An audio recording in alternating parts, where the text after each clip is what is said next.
I am standing in what was, will be, the kitchen of my historic home. Up there is the bathroom, which is understandably terrifying. Now, before you panic that this is going to be another case of ripping out century-old details to put in a black and white minimalist space, don't worry. We're going to be taking more of a leap backwards than forwards. And we get to discover some fascinating things in my walls along the way.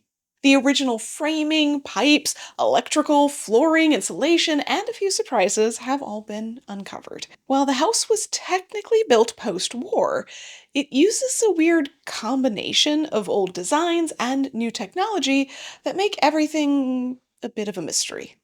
And there's been a few updates over the years, of course.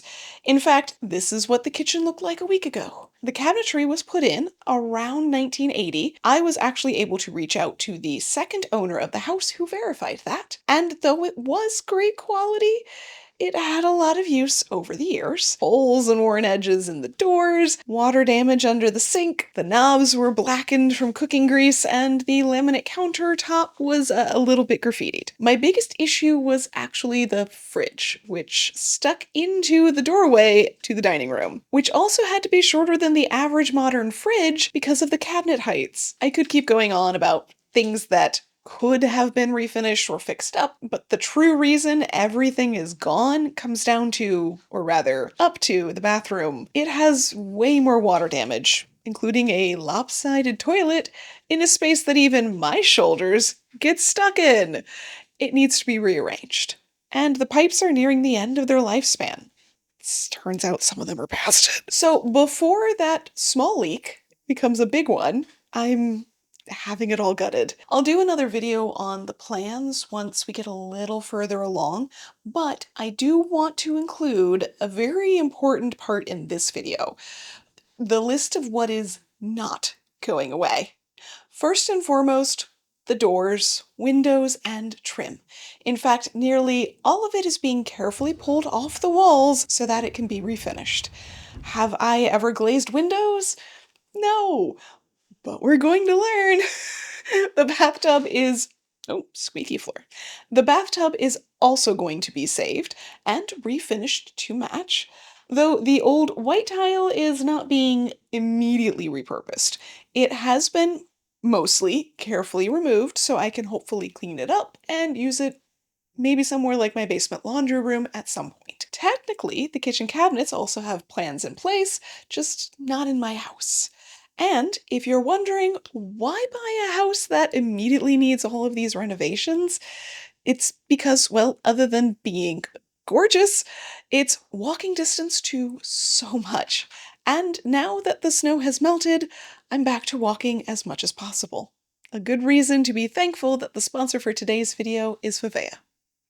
With the weather finally looking towards spring, I'm back to walking around my neighborhood as much as possible, grabbing coffee, lunch, taking the dog for a sniff, heading off to teach class or go to the library. And I need shoes that can keep up. I've talked a lot before about how much I love Avea. They focus on sustainability, comfort, and style. And their new Icon loafer is the perfect example of why. The knit uppers flex and stretch with your feet rather than fighting against them. There's no breaking in period, and no blisters. They even have extra cushioning at the back of the heel cup, and a super supportive insole. The toe shape is even my favorite. Not so bulky that I keep bumping into things, but roomy enough for toes. And as the spring rains and mud take their toll, all I have to do is toss them in the washing machine, which keeps this gorgeous green bright. I also just refreshed my everyday black flats with the Margot 3.0. They've been upgraded to be even cushier, more flexible, and have even more toe room. The perfect option for long days on my feet. And Vivea has so many styles and variations to find what you need for your feet. Sneakers, loafers, heels, sandals, and even boots. I survived the winter with the Ryan slip-on Chelsea boots, waterproof wool knit uppers with fuzzy insulation on the top to keep me cozy, but I am ready for these new warm weather styles. So go check out Vivea. They have so many different styles and colors, and they're constantly coming out with new designs. And if you look in my description, I have links to both of the styles that I showed today. Use my code 3NicoleR at checkout to get 12% off your order. I've linked everything in the description box below. If you've been searching for comfortable shoes, this is your sign. Styles sell out fast, so make sure to go grab yours while you can. The first discovery in the kitchen was not a very pleasant one.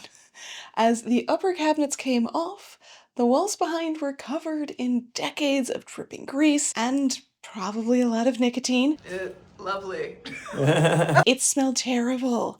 The original cabinetry was long gone, but you could see the ghostly outline of where it once sat and was definitely not cleaned before the new stuff went on. A little shorter on top and centering up a much smaller oven range. I just cannot. I know I'm still going, MJ. This is me just being like, oh my god, this is so gross. It's, I don't know if you can see it, the wall is shiny. That's not paint. That's sticky stuff. The bottom cabinets revealed a little peek at the flooring that came before the terracotta tiles. Layers of vinyl and linoleum. I found a small stack of 3 strips under the dishwasher, all fake tile designs. The first seemed to be a small white tile, and the next 2 were closer to a terracotta or brick. I did find it curious that the last vinyl extended into the corner by the stove. There actually wasn't any of the older flooring under that except the dishwasher. Yeah, you're true. Fascinating. Guess they just neglected to move it every time. And yes, I did have the terracotta tiles removed. Not only had it reached a point of being uncleanable, not just in the grout, but the tiles themselves. This is the old tile and grout, where it was covered up the whole time. Do you see? We cleaned it. Like, my mother got down on her hands and knees and cleaned this stuff. This is the best that it got. But the tiles also didn't extend under some areas that were going to be left open. More importantly, the layers had been built up so high that I could barely open the doors. Thankfully, it has been mostly removed without too much trouble. Bailey's going to show us. Oh, you can see the old linoleum. Or I guess that's probably vinyl. See the old vinyl there. But apparently the tile's even easy to get up. So somehow, miracle of miracles. Most of the small hand-painted tiles, however, were saved, but the subfloor is in surprisingly good shape. So the new layers can go right on top of that. There is water damage around the sink that made it all the way through, but I've been told that's an easy fix, and we're probably going to have to open that up to deal with the plumbing in that area anyway. In removing the floor, that's where one of the first unexpected discoveries happened, however. There's a tiny landing as you first come in the side door to the kitchen, and rather than use the same 1x6 subflooring, it's made out of the pine beadboard remnants from the sunroom ceiling. It was originally a porch when the house was built, so I guess the ceiling goes back to that point. And just in case you thought, that's weird, guess what the entire bathroom upstairs, and maybe the entire upstairs, is built with, though most of the upstairs has a layer of oak from Bradley Lumber Company of Arkansas, just like the first floor. There's marks on the back of the boards, and I managed to find a few advertisements. I don't think that these were their pre-finished flooring, but it's impossible to really say at this point. The bathroom revealed a few peaks of the original linoleum, just a simple faux marble style in pretty neutral and pretty boring colors. If the rest of the floor was as beat up as the section from under the sink, though, it's not surprising that they covered it up with a fresh layer of plywood and new vinyl, even if that was equally horrific by the time I moved in. Honestly, though, it's in the walls and ceilings where stuff gets fun. I've talked about my weird drywall and plaster wall system before, where they used both sheetrock and thick plaster, essentially in between the old wooden lath and horsehair plaster and modern sheetrock drywall. It makes for incredibly sturdy walls, but they're also apparently very easy to remove. Something that had to happen to expose all of the pipes and electrical. Repairing dozens of holes and channels in that stuff, it's not easy. It's not easy in any walls, really. And there were already a ton of holes, useless ones. Someone went on some exploratory adventures to find a stud at one point, in more than one place. Underneath the drywall is insulation, bags of fiberglass, specifically Red Top brand fiberglass with one S. Apparently, having insulation at this time is a pretty hit or miss thing, and the fact that this stuff was nearly pristine is very rare. That's the real deal there. Oh, yeah. I don't think the itch. Oh, Red Top blanket. I'm gonna have to look that up. Yeah. I've been finding like commercials for all of the things in the house so far. The only major damage was an abandoned mouse home, kind of running throughout the house with a stash of sunflower seeds, some of which rained down from the second-story walls into the kitchen when those started coming down. It was a very confusing moment for all of us. According to the early advertisements, this brand had red bags with black fronts. Now, if that is the case, the red had completely faded out of the back paper. Unfortunately, they're just plain brown. But at least it was still easy to remove. It's not unusual for insulation at this time to be a variety of things like vermiculite, which there was a little bit of, and that's basically just loose pebbles that honestly look like you've had a rodent infestation on an intensive scale. So thankfully there was only a small amount of that that's mostly coming down from what's left over in the attic. Vermiculite is also way more likely to have asbestos present. Mine theoretically shouldn't. I've already had the house tested through multiple layers and none turned up in the multitude of holes drilled and samples taken, but I did double check the Red Top ads for that reason, and they don't mention it anywhere. It's usually an advertisement point back in the 40s and 50s, even in through the 60s, to brag that you have asbestos in your products because it's even more fireproof, it's even more long-lasting, whatever sort of method they wanted to use, but usually they don't leave it out if it happens to be there. Behind the insulation bags is a thin wood layer and a gap before the limestone. This at least answers why my house is surprisingly temperate. We had an unusually cold January, and it was just the sunroom that was letting in cold air, which is really just a porch that was poorly finished in the 1960s.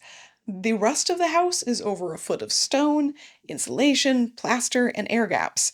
Now, I do have to admit, it got cold again very suddenly, and not having any walls or any insulation in a quarter of my house, and also having everything open to the attic and the basement, it's really cold in here and it is struggling to keep up.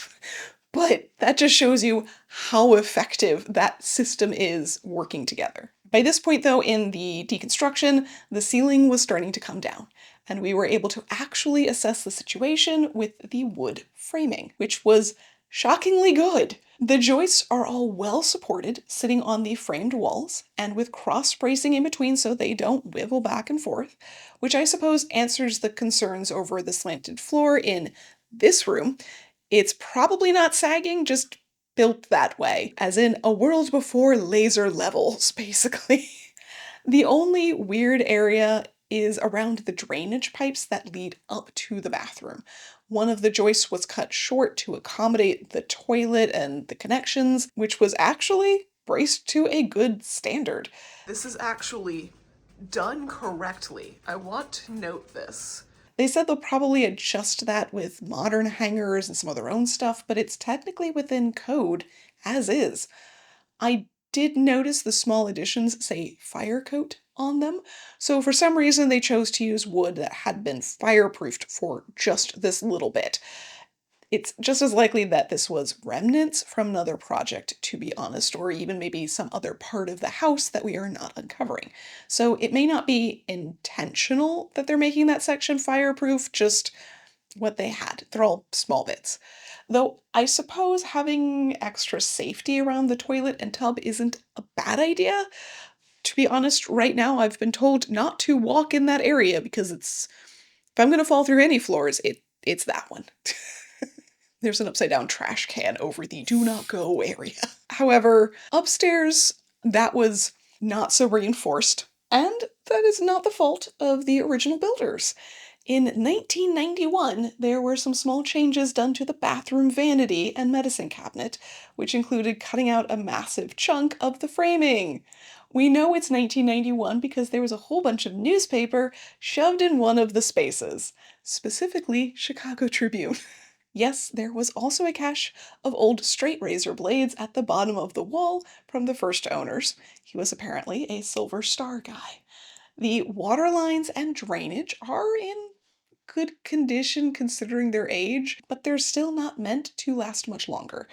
The drain is cast iron and starts to get pockmarked as it's consuming itself. There's also a lot of rust around the top where the wobbly toilet leaked for years. With the drain this large, they had to build out the wall to be around 8 inches thick rather than the standard 4.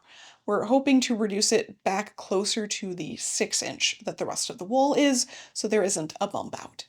You can see how it connects to the sink and the tub. It actually continues along the basement floor, visible nearly all the way until it disappears into the concrete foundation right before leaving the structure. I was surprised that the water lines actually run up a different area, through the small wall to the side.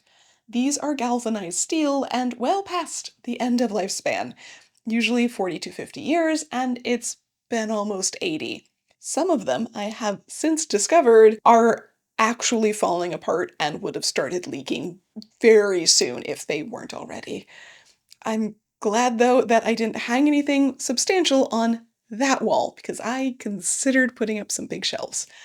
The kitchen water supplies are a little weirder. The sink comes up through the floor, which needs some help.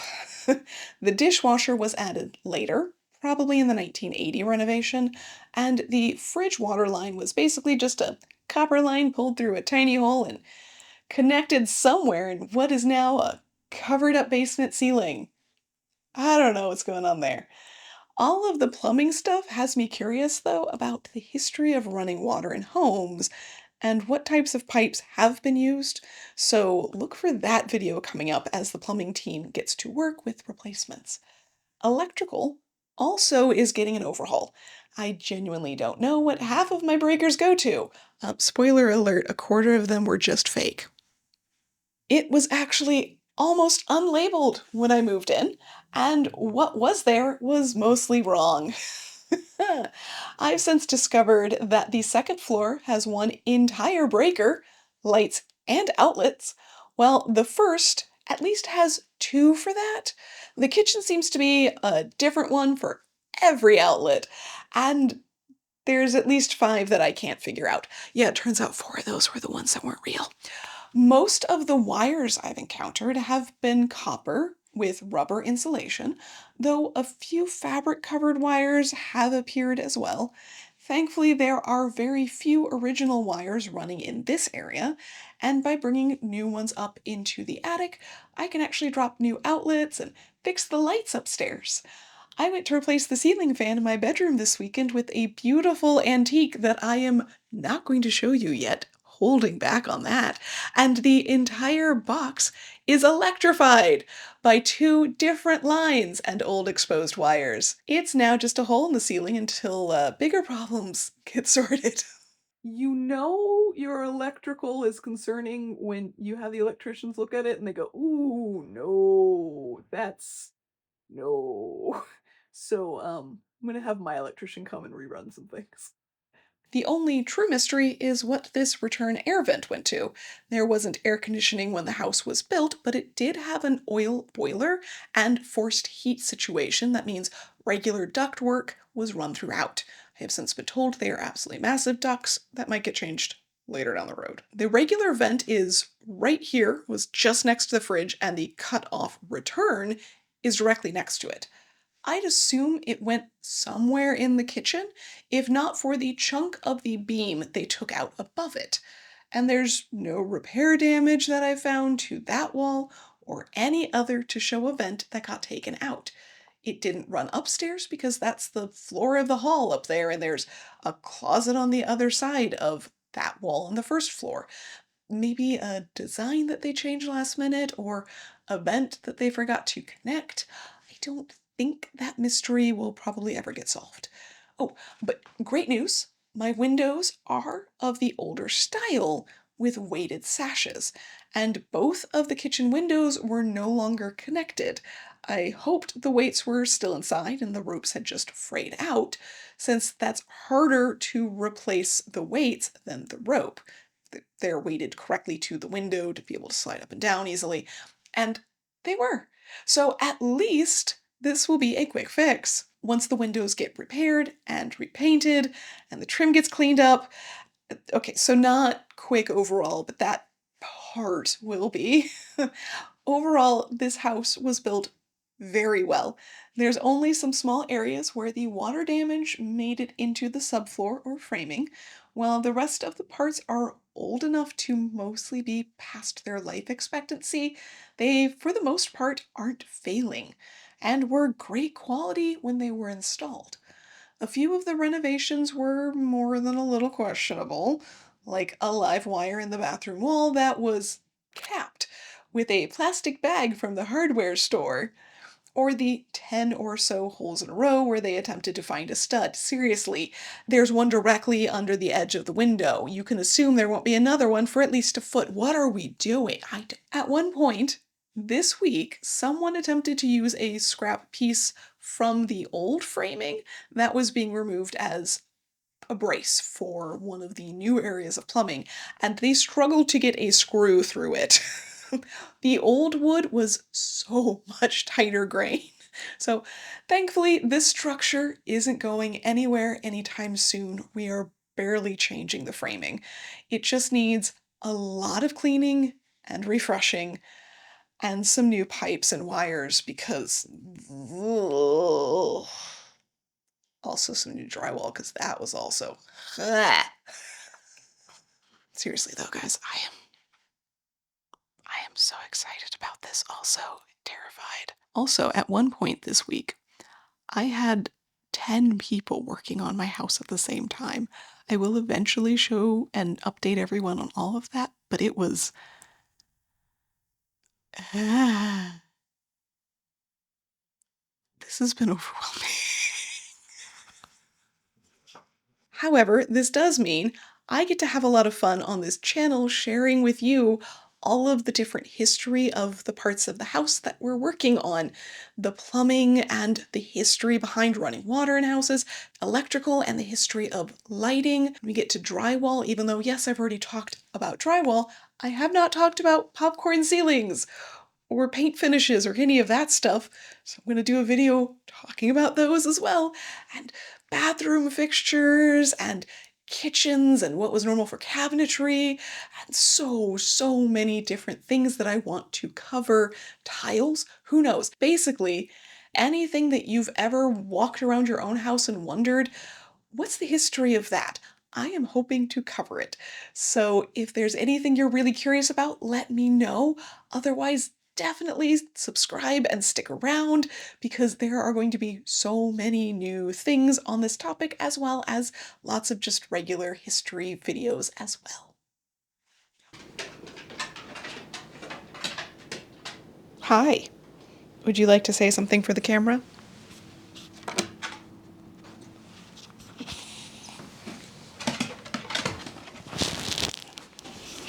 You gonna say hello to everybody? I know, the microphone doesn't smell or taste like peanut butter, so.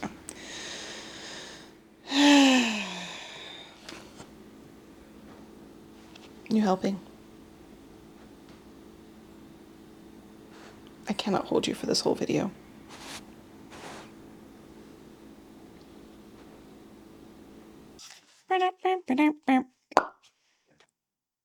I feel like there's something pertinent that I was gonna mention.